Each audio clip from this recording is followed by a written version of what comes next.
8 ঘন্টা ডিউটি করবি, রাজার হালে খাবি, কোম্পানি খানা দিচ্ছে, আবার কাপড় চোপড় পর্যন্ত ধুয়ে দেওয়ার জন্য কোম্পানির লোক রাখছে।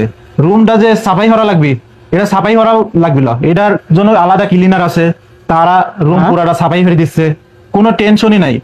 আর যে এখানে কাজ করবে ওখানে তো আরো রাজার হালে ডিউটি। আসসালামু আলাইকুম ভাই। ওয়ালাইকুম আসসালাম। কি অবস্থা ভাই? বিদেশ থেকে আমাকে ভুলে ভুলে গেলাম কেন ভাই? আরে অনেকদিন পর বিদেশ থেকে বাড়িতে আসলাম তো। তোমাদের তো যখন আমি বিদেশে যাই তখন অনেক ছোট দেখছি তো। এখন কি লেখাপড়া কোনো কিছু করো নাকি শুধু ঘুরে বেড়াও? না ভাই, এখন পড়ালেখা করতেছি, পড়ালেখার পাশাপাশি ভাই টুকটাক কাজকাম করতেছি আর কি। তোমার একটা ভবিষ্যৎ আছে। বাংলাদেশে চাকরির বাজার, চাকরি করতে গেলে মামা খালু লাগে, যে কোনো চাকরি নিতে গেলে 10 লাখ 15 লাখ টাকা লাগে, তাও শুধু টাকা হইলেও হয় না। তো লেখাপড়া এই মুহূর্তে কতদূর পর্যন্ত করেছো? ওই যে এবার এসএসসি পরীক্ষা দিন আর কি, চিন্তা ভাবনা আসছে দেওয়ার। তুমি তো জানো আমি অনেকদিন যাবত সৌদি আরবে ছিলাম, আসার সময় আমি 5টা ভিসা নিয়েছি। তোমার তো দেশে কোনো ভবিষ্যৎ দেখতেছি না। তুমি যদি বিদেশে যাও আমি ভালো ভিসা দিতে পারবো, কোম্পানি আমার চেনা পরিচিত কোম্পানি আছে, এখানে অনেক রাজার হালে ডিউটি করতে পারবা, এসির ভিতরে ডিউটি। যদি তুমি যেতে চাও আমার সাথে যোগাযোগ করলে আমি তোমাকে পাঠিয়ে দিতে পারবো, এবং সময় বেশি লাগবে না, তাড়াতাড়ি পাঠিয়ে দিতে পারবো। আচ্ছা তো ভাই, ঠিক আছে, সমস্যা নাই। আমার আব্বুর সাথে কথা বলেন, দেন আব্বু কি কয়। আচ্ছা, সমস্যা। আসসালামু আলাইকুম। ছোট কোম্পানির মতন ঘুরে বেড়ালে হবে? পড়াশোনা বাদ দি কাজ কাম করা লাগবে না? নিজের ভবিষ্যৎ করা লাগবে না? তো চাচা, আমার কাছে 5টা ভিসা নিয়েছি আমি, সুন্দর কাজের ভিসা আছে।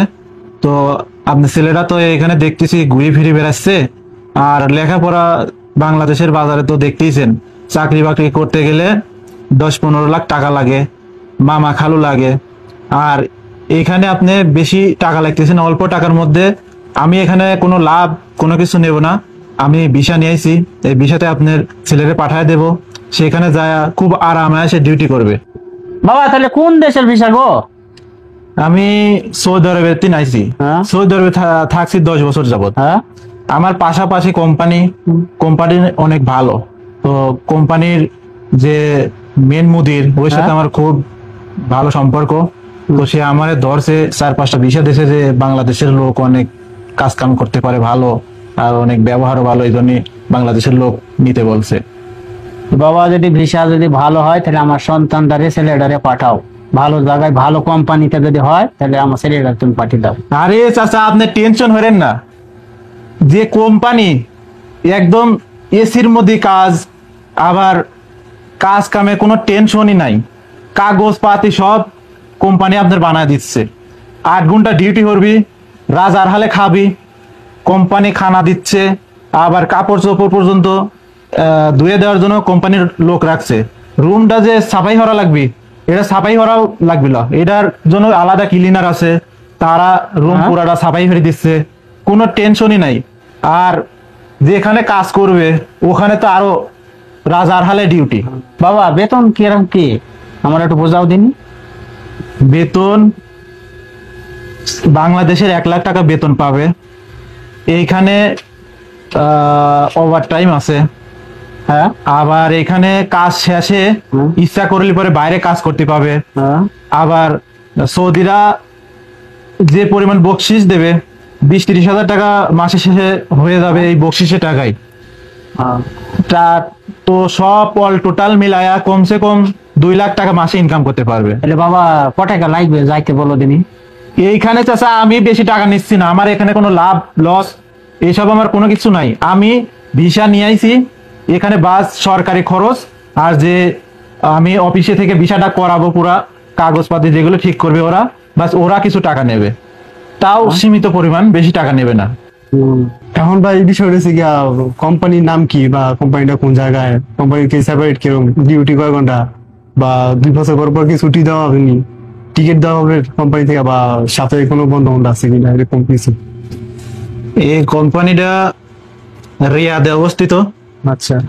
তোমার 8 ঘন্টা ডিউটি হবে, হ্যাঁ। সপ্তাহে একদিন ছুটি থাকবে, আচ্ছা।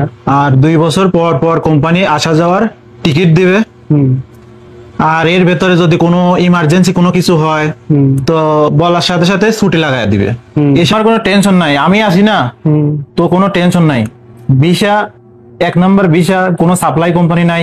আর আমিও তো তোমার পাঠাই দিয়ে 5টা ভিসা নিয়েছি, এই 5টা ভিসা লোক পাঠাই দিয়ে সেটা আমিও যাব, তো কোনো সমস্যা হবে না। এই আমার দুটো বন্ধু আছে, ওরা যাইতে চাইতেছে, যদি আপনি বলেন আমি ওদের সাথে যোগাযোগ করি।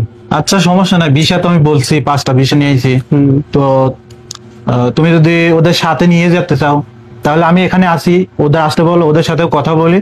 কথা বলার পর আমার যে অফিস আছে, হুম এই অফিসে যেখানে আমি ভিসা প্রসেসিং করবো, আচ্ছা। তো এই জায়গাটা ওদের সাথে যদি কথা কারণ মিলে যায় তো সবাই অফিসে আসলে বাদ বাকি ওখান থেকেই ঠিক করে দিতে পারবো।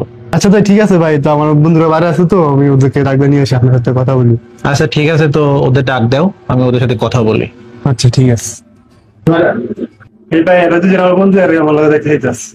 কি যাওয়ার ইচ্ছা করতেছেন বিদেশে? যাবো তো মনে করতেছি। যাই হোক, আপনারা কি হাসানের সাথে যাইতে চাচ্ছেন নাকি? হ্যাঁ স্যার, এটা বললো যে আমরা একসাথে যাবো। আচ্ছা ঠিক আছে, তো এখন আমাদের যে যাব, কোম্পানি কি, কোম্পানির কেমন ফ্যাসিলিটি, আকামা কে বানিয়ে দিবে, কোম্পানি বানাই দিবে না আমরা নিজে থেকে বানাইতে হবে, এটা সবার বিষয় তো জানতে হবে, কি কাজ করবো যায়। এখানে কাজ কাম সব বিষয় আমি হাসানের কাছে বলছি, তো আপনারা হাসান থেকে জানতে পারেন। আর আকামার বিষয়টা এরা কোম্পানি বানাবে, যখন বাংলাদেশ থেকে যাবেন সৌদি আরবে, ওখানে একটা মেডিকেল হবে, মেডিকেল শেষ হইলে মেডিকেল যদি ফিট হন তো আপনার আকামা বানাবে কোম্পানি। আর কোনো বাদবাকি আমি ওইখানে থাকবো না, বাদবাকি আমি দেখতে পারবো না। আর কিছু কিছু যেগুলি কথা বলছে আমি হাসানের সাথে, তো এগুলি আপনারা হাসানের থেকে জানিয়ে নেন। ঢাকা বনানীতে আসি, এই নাম্বারে যদি আপনি ফোন দেন, ওইখানে এজেন্সির লোক আছে, তো এরা রিসিভ করে আপনার মেন যে অফিসে নিয়ে যাবে। আর ওখানে যাওয়ার পরে পাসপোর্টটা আপনারা জমা দিবেন, বাদ বাকি ভিসা সবকিছু প্রসেসিং ওইখানেই হবে। এই যে আমার নাম্বারটা রেখে দেন। আপনারা যত তাড়াতাড়ি কাগজপাতি পাসপোর্ট রেডি হয়ে পারবেন তত তাড়াতাড়ি আমি পাঠিয়ে দিতে পারবো। আপনার যদি কাগজপাতি রেডি হয়ে যায় তো আমি 7 দিনের মধ্যে পাঠিয়ে দিতে পারবো। তো কাগজপাতি রেডি হয়ে এই অফিসের পর চলে আসেন, আর বাদ বাকি ওখান থেকে আমি দেখতেছি। আর কোনো যদি সমস্যা হয় তো আমি তো আসি, আমারে ফোন দিয়েন, ঠিক আছে? তো আসি, হ্যাঁ। আলামিন, তোমার পাসপোর্ট কি ঠিক আছে? হ্যাঁ ঠিক আছে। যদি ঠিক থাকে তো আপনার আগামীকাল গিয়ে 3 জনে গিয়ে একসাথে গিয়ে পাসপোর্টটা জমা দিয়ে আসবো অফিসে।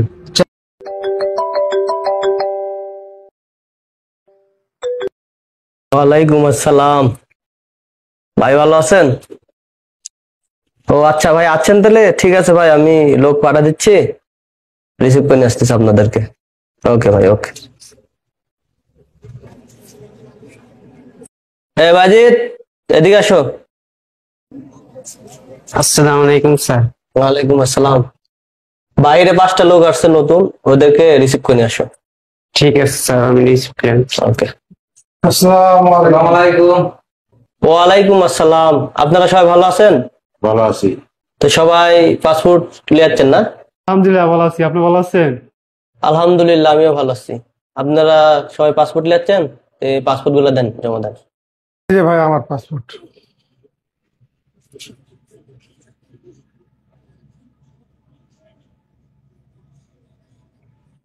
ইসমাইল ভাই, ওকে বসেন আপনি।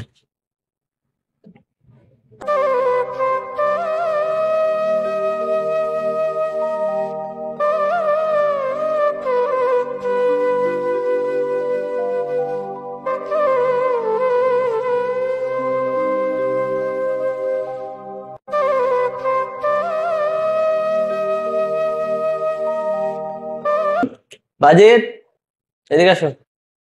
জি স্যার। এদেরকে নাস্তা দিছো? জি না। এদেরকে নাস্তা দেওয়ার ব্যবস্থা করো। ঠিক আছে স্যার।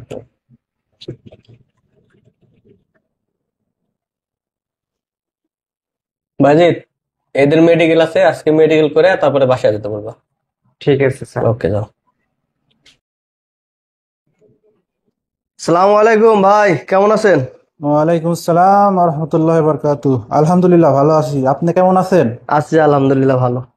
ভাই আপনার লোকগুলা তো সব কাজ কমপ্লিট, টিকিট মিকিট সব হয়ে গেছে। তো আগামী রবিবার 7 তারিখ ফ্লাইট। তো কালকের মধ্যে টিকিট আর পাসপোর্ট গুলা নিয়ে যেতে বলেন। আচ্ছা ঠিক আছে, তো আমি এদেরকে পাঠায় দিচ্ছি। ঠিক আছে ভাই, ওকে। হাসান এদিকে আসো।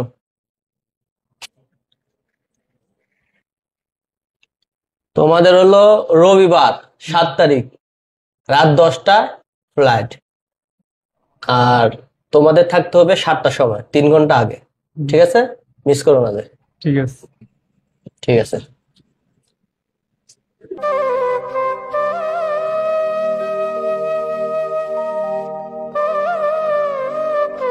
রবিবার 7 তারিখ রাত 10টায় আপনার ফ্লাইট, 7টার সময় এয়ারপোর্টে উপস্থিত থাকবেন। ঠিক আছে? আচ্ছা ঠিক আছে। ঠিক আছে, ভালো থাকেন। ওকে। যাচ্ছি ছেড়ে আমার সবে মা, ইচ্ছে করে থাকতে ভীষণ না। ভালো থেকো প্রিয় বানিলে